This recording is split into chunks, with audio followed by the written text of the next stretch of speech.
Bisan sa pandemya, magpadayon ang pagsaulog sa Higalaay Festival sa Cagayan de Oro City. Apan, dunay mga kabaguhan. Dugang detalye sa report ni Cyril Chavez. Nagdesisyon si Mayor Oscar Moreno nga ipadayon ang Higalaay Festival sa Cagayan de Oro City aron mapabati sa mga Cagayanon ang kamahinungdanon sa maong kasaulugan luyo sa COVID-19 pandemic. Usa sa mga importanteng aktibidad mao ang pagsaulog sa piyesta ni Senior San Agustin ug ang paglingkod ni Archbishop Jose Cabantan nga gihulipan si Archbishop Antonio Ledesma isip bagong arsobispo sa Cagayan de Oro. Magpabilin ang beauty pageant nga Miss Cagayan de Oro pinaagi online.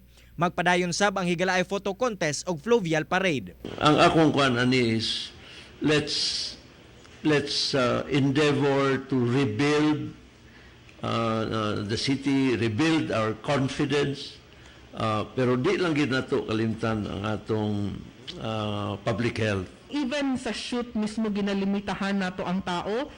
If we had to interview people, then meaning isa-isa ho na sila pag-interview, dili na nga silang tanan at one time. Yes. Kay, as I said, we are celebrating Higalaay Festival upon ang minimum health standards ato yung pagasundon. Lahi-lahi sabang opinyon sa mga Cagayanon labot sa kausaban sa pagsaulog sa Higalaay Festival karong tuiga. Mas mami nang naingon gyud kay kuan ba ya.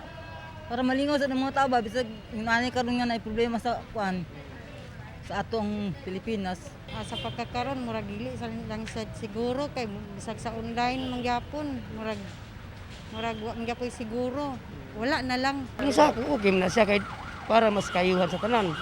Pero ang ato man lang naglikay man kita karon kay COVID pa man. Pahimangno sa lokal nga kagamhanan nga ipatuman gihapon ang minimum public health standard aron malikay sa COVID-19. Klaro na nato nga 90-95% of the events will be virtual. Yes.